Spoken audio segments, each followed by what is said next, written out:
Everyone, बच्चों हम chapter 7 देख रहे हैं इकोनॉमिक्स का नेशनल इनकम और आज के इस लेक्चर में हम देखेंगे income method of measurement of national income. बच्चों जैसे कि हमने पिछले लेक्चर में देखा था, there are 3 methods of calculating national income which are they. First one is the output method, जो हमने पिछले लेक्चर में स्टडी की थी बच्चों, बहुत डिटेल में मैंने समझाया है। अगर वो वाला लेक्चर नहीं देखा है, do go and check that lecture out. आज के इस लेक्चर में हम देखने वाले हैं इनकम मेथड एंड जो थर्ड मेथड है that is the expenditure method, जो हम नेक्स्ट लेक्चर में कवर करेंगे। Okay, so without any further delay let's begin with the income method of calculating national income.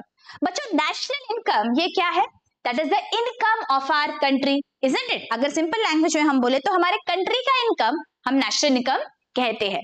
Now let us assume that there is a family of Bunty and Babli. ठीक है, ये दो individuals हैं। बंटी को salary मिलती है से ₹1 lakh per annum. For is of calculation हम छोटे अमाउंट्स लेंगे यहाँ पे। Babli is into a business because of which साल भर में बबली का जो प्रॉफिट है from that business is ₹1.5 lakh per annum. Okay, साथ साथ दोनों ने कुछ इन्वेस्टमेंट किए हैं जिसके वजह से उनको इंटरेस्ट मिलता है। ओके, शायद बैंक में कुछ डिपॉजिट्स किए होंगे। That interest for the entire year is ₹30,000। Also उनके पास कोई घर है जो उन्होंने किराए पे रखा है, तो उन्हें रेंट भी मिला है साल भर में से ₹20,000। अब अगर मैं आपको पूछूं दैट बंटी और बबली का टोटल इनकम क्या है पूरे साल का, तो आप क्या बोलोगे? कितना इजी है, ये क्या करना है, बस मुझे इन चारों अमाउंट्स को ऐड करना है मैम। तो let us add and understand. यहाँ पे 1 lakh plus 1.5 lakh plus 30,000 plus 20,000 gives me 3 lakh per annum. What is this? This is the income of Bunty and Babli, right? पूरे साल में उनकी क्या कमाई है, ये यहाँ पे हमें कैसे पता चला? अलग अलग सोर्सेस ऑफ इनकम जो है उन्हें हमने ऐड कर दिया। सैलरी मिली या प्रॉफिट मिला, इंटरेस्ट या रेंट, चाहे कुछ भी मिला हो, लेकिन आपकी वो कमाई है पूरे साल में अलग अलग जगह से आपको मिला है, लेकिन बिकॉज ये आपकी कमाई है हमने सब इंक्लूड किया while finding out the income of that household, isn't it? Same आपको अप्लाई करना है logic for the country as well. हमारी पूरी कंट्री की कमाई क्या है, अलग अलग सोर्सेस से क्या इनकम मिलता है, उस सब का टोटल हम कर देंगे और हमें मिल जाएगा पूरे कंट्री का income. Getting it very very easy? Let us read and understand now from the countries perspective. Okay, देखिए यहाँ पे है इनकम मेथड, पेज नंबर 65 पे। Alright, let us read. This method of measuring national income is also known as factor cost method. अब इसे factor cost क्यों कहते हैं? बच्चों जैसे कि हमने यहाँ पे देखा, हमने यहाँ क्या देखा बंटी और बबली के एग्जाम्पल में, कहीं सैलरी मिली है, कहीं प्रॉफिट मिला है, रेंट, वेजेस एक्सेट्रा, राइट? और अभी फैक्टर्स ऑफ प्रोडक्शन याद करिए। फैक्टर्स ऑफ प्रोडक्शन क्या क्या है हमारे? अगर हमें कुछ भी प्रोड्यूस करना होता है तो हमें चाहिए होता है land, labour, capital and entrepreneur, right? ये हमारे 4 फैक्टर्स ऑफ प्रोडक्शन है, राइट? चाहे आप कुछ भी प्रोड्यूस कर लो, ये चारों चीजों की आपको जरूरत है और ये चारों चीजों के रिवॉर्ड्स क्या है? लैंड को मिलता है रेंट, लेबर को मिलता है वेजेस या सैलरीज, कैपिटल को मिलता है इंटरेस्ट एंड जो एंटरप्रेन्योर है उसे मिलता है प्रॉफिट, राइट? इसका मतलब ये सारे हो जाते हैं income of these factors, right? और हमारे पूरे कंट्री में अगर मुझे पता करना है दैट अलग अलग गुड्स एंड सर्विसेज जब प्रोड्यूस हुए तो उनके जो फैक्टर्स ऑफ प्रोडक्शन थे उनकी कमाई क्या हुई, तो उनकी कमाई मतलब यही सब होगा, राइट? अगर आपने गुड्स एंड सर्विसेज कंट्री में प्रोड्यूस किए हैं, because that is the definition of national income, right? Flow of goods and services produced in an economy during a year. तो जब गुड्स एंड सर्विसेज प्रोड्यूस होते हैं इसका मतलब ये किसी ना किसी का इनकम हो जाता है, किसी ना किसी को प्रॉफिट मिलेगा, किसी ना किसी को वेजेस मिलेंगे, किसी ना किसी को इंटरेस्ट मिलता है और किसी को रेंट मिलता है, राइट? अलग अलग नाम है बट ये सारा क्या है? ये तो सारी कमाई है, ये फैक्टर्स ऑफ प्रोडक्शन का कॉस्ट है। सो दैट इज व्हाई इसे हम फैक्टर कॉस्ट मेथड भी कहते हैं बच्चों, ठीक है। This method estimates national income from the distribution side. Distribution side मतलब ये सब डिस्ट्रीब्यूट हो गए ना फैक्टर रिवॉर्ड्स, तो डिस्ट्रीब्यूशन साइड से ये मेथड कंप्यूट करती है national income. According to this method, income payments received by all citizens of a country in a particular year are added up. That is, incomes that accrue to all factors of production. जैसे मैंने आपको बताया, rent, wages, interest and profits are all added together, but income received in the form of transfer payments are to be ignored. अब transfer payment का क्या मतलब होता है? अब लेट अस अज्यूम बंटी और बबली के साथ उनके पेरेंट्स रहते हैं जो सीनियर सिटीजन्स हैं, ठीक है, और उन्हें पेंशन मिलता है सरकार से। जो पेंशन मिलता है it is around 50,000 per annum. अब ये जो पेंशन है बच्चों, ये क्या इस साल का कोई भी प्रोडक्शन हुआ है जिसके वजह से पेंशन मिला है? गवर्नमेंट ने यहाँ पे क्या किया कि सारे जो भी हमारे पेंशनर्स हैं उन्हें हम पेंशन दे देते हैं, लेकिन वो पेंशन के बदले में क्या वो जो पेरेंट्स है उन्होंने कोई सर्विस दी है, क्या कोई गुड्स दिए हैं? नहीं। तो ये हमारे नेशनल इनकम में कैसे इंक्लूड होगा? There has to be an exchange of goods and services, right? Because national income में हमें पता करना है what is the goods and services that is produced in the country. Pension के लिए यहाँ पे कोई भी गुड्स एंड सर्विसेज प्रोड्यूस नहीं हुए हैं, ये तो गवर्नमेंट ने सिर्फ रिसोर्स एलोकेशन किया है। गवर्नमेंट ऐसा काफी सारा रिसोर्स एलोकेशन करती है जहां पे विदाउट रिसीविंग एनी गुड्स और services government will allocate resources to different people who are in need. For example, there is also an unemployment allowance given, okay. Unemployment allowance जिसे मिलता है, क्या वो कुछ कर रहा है, क्या वो गुड्स एंड सर्विसेज प्रोड्यूस कर रहा है? तो अनएम्प्लॉयमेंट अलाउंस अगर मिला है तो again this is one way, ये सिर्फ गवर्नमेंट का रिसोर्स एलोकेशन है, इसके बदले में कुछ भी नहीं मिल रहा है। कोई भी गुड्स एंड सर्विसेज अगर प्रोड्यूस नहीं हो रहे हैं तो हम उस प्राइस को इंक्लूड नहीं करेंगे नेशनल इनकम में। वेरी वेरी लॉजिकल, बिकॉज मुझे ये पता करना है कि मेरी कंट्री में कितना गुड्स एंड सर्विसेज प्रोड्यूस हुआ, कितना उत्पादन हुआ है। यहाँ पे there is nothing that is being produced. Same logic will apply to donations, to charity, to gifts, because ये सारा जो है it is just a transfer of payment. यहाँ पे actually कुछ भी produce नहीं हो रहा है, एक हाथ से दूसरे हाथ सिर्फ ट्रांसफर हो रहा है। Now let us assume आपके पेरेंट्स ने पिछले साल एक फोन खरीदा था, ओके, मोबाइल फोन खरीदा। अब इस साल वो नया फोन लेने वाले हैं, तो उन्होंने क्या किया, वो जो उनका मोबाइल फोन था वो उन्होंने आपको गिफ्ट कर दिया। अब वो जो मोबाइल फोन है वो जब पिछले साल उन्होंने लिया था, that year it was actually produced, right? So that year it was included in the national income. अब इस साल वो आपके पास आ गया, that is a gift in your hands. क्या इस साल के नेशनल इनकम में हम उस गिफ्ट की वैल्यू को ऐड कर सकते हैं? नहीं, that gift is already added when it was produced, ठीक है, तो इस साल वो ऐड नहीं होगा। So that is why ये जो ट्रांसफर ऑफ पेमेंट्स है वो हम इंक्लूड नहीं करते हैं। Did you all get it? Did you all understand this concept? Okay, चलो।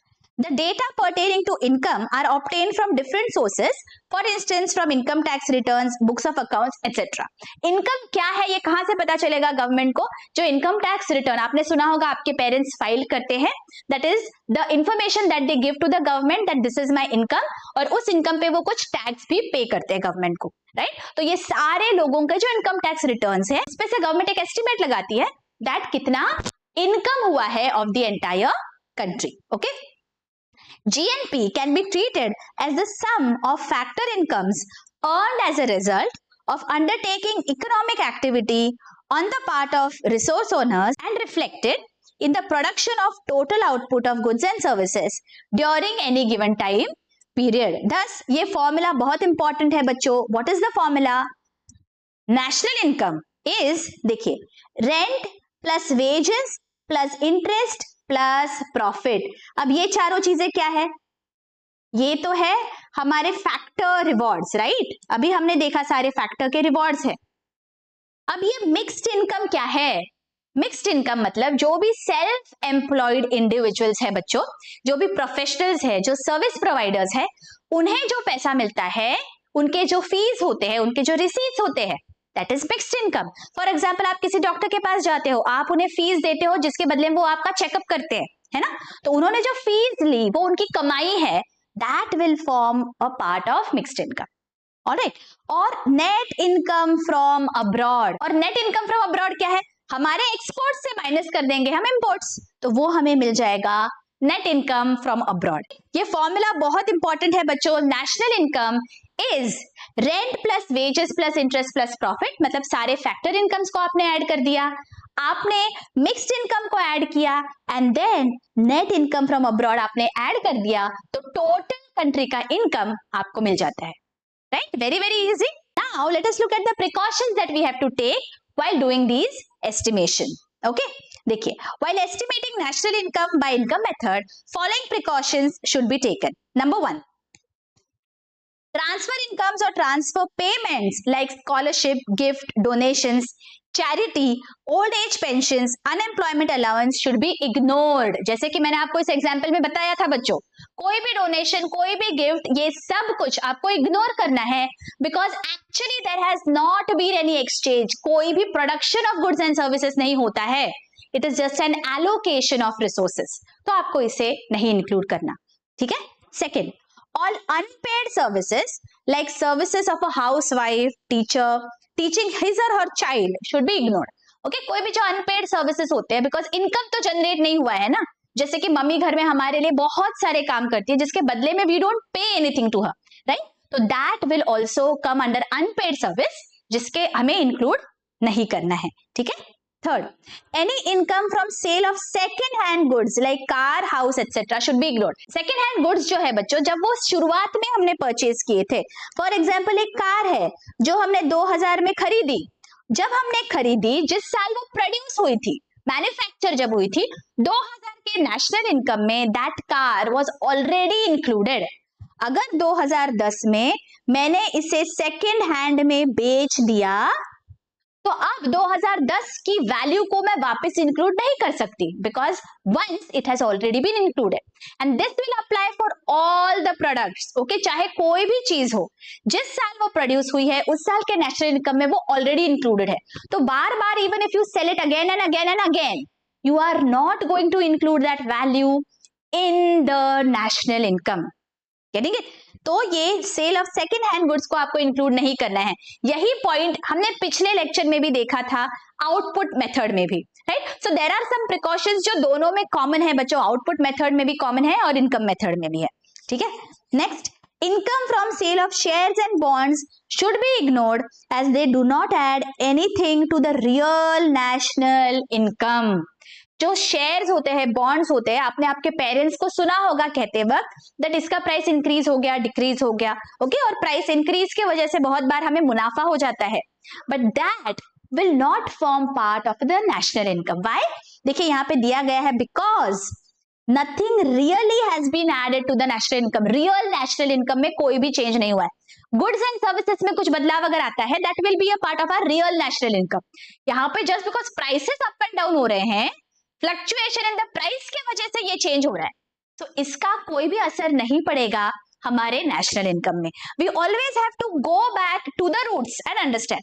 नेशनल इनकम की डेफिनेशन है production of goods and services. तो बस हमें ये देखना है कि एक्चुअली ये गुड्स एंड सर्विसेज को कोई भी असर हुआ है क्या? नहीं, ये प्राइस चेंज हुआ है, प्राइस चेंज की वजह से प्रोडक्शन पे अफेक्ट नहीं होगा। Okay, next point, revenue received by the government through direct taxes should be ignored as it is only a transfer of income. Okay, direct tax जो हम गवर्नमेंट को पे करते हैं, that is not an income of the government. Getting it? जैसे कि हमने transfer payments में लॉजिक यूज किया था बच्चों, actually goods and services produce हुए हैं क्या, ये हमें पूछना है। हमने जब टैक्स पे किया, it was a tax on our income, है ना, तो उसके वजह से कोई गुड्स एंड सर्विसेज तो नहीं प्रोड्यूस हुए, तो वो इनकम, वो जो डायरेक्ट टैक्स है, हम इंक्लूड नहीं करेंगे नेशनल इनकम में। ठीक है। Next, undistributed profits of companies, income from government property, profits from public enterprises should be included. ये बहुत इंपॉर्टेंट है बच्चों।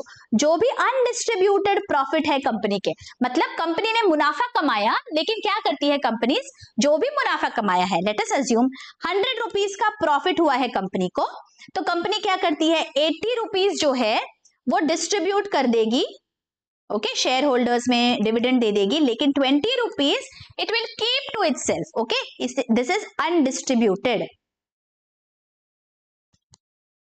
लेकिन यहां पे हमें क्या बोला गया है, टोटल कमाई कितनी है कंपनी की, टोटल प्रॉफिट 100 है ना, तो आप 100 रुपीज ऐड करो, मतलब जितना अनडिस्ट्रीब्यूटेड पोर्शन है उसे भी आपको ऐड करना है नेशनल इनकम में। ये सही है ना, बिकॉज इस साल मुझे इतना प्रॉफिट हुआ है तो पूरा 100 ऐड होना चाहिए, है ना, why should I add only 80, right. So even if the profit is distributed और अनडिस्ट्रीब्यूटेड, अगर प्रॉफिट कमाया है तो पूरे प्रॉफिट को आपको इंक्लूड करना है नेशनल इनकम में, alright. And last, imputed value of production kept for self-consumption and imputed rent of owner-occupied houses should be included. जैसे कि हमने पिछले लेक्चर में भी देखा था बच्चों, अगर कोई भी फार्मर है, उसने कुछ गुड्स प्रोड्यूस किए हैं, उसमें से कुछ क्वांटिटी उसने खुद के कंजम्पशन के लिए रखी, so that quantity is also produced in this year, isn't it? और अगर वो इस साल प्रोड्यूस हुआ है तो इस साल के नेशनल इनकम में आना चाहिए। तो even if it is self-consumed, we are still going to consider it in the national income. तो हमें हमेशा याद रखना है सारे सेल्फ कंज्यूम गुड्स की वैल्यू को हमें ऐड बैक करना है नेशनल इनकम के कैलकुलेशन के लिए, ठीक है। Next, in India national income committee of the Central Statistical Organization uses income method for adding up the income arising from trade, transport, professional and liberal arts, public administration and domestic services. जैसे कि पिछले lecture में हमने देखा था, output method is used for agricultural, mining and manufacturing sector. तो यहाँ पे दिया गया है कि ये सारे जो सर्विसेज हैं उनके लिए इनकम मेथड यूज होता है। आई होप ये बहुत अच्छी से आपको इनकम मेथड का कैलकुलेशन समझ गया है बच्चों। ये फॉर्मूला बहुत इंपॉर्टेंट है। I hope you have understood this clearly. अगर you appreciate the efforts that I have put into this lecture, do let me know in the comment section and do hit the like button. और अगर आपको output method से कैसे calculate करते हैं national income वो देखना है, so I'm giving the lecture here. Do go and check it out. मिलती हूँ आपको नेक्स्ट लेक्चर्स में। Till then, take care. Bye bye.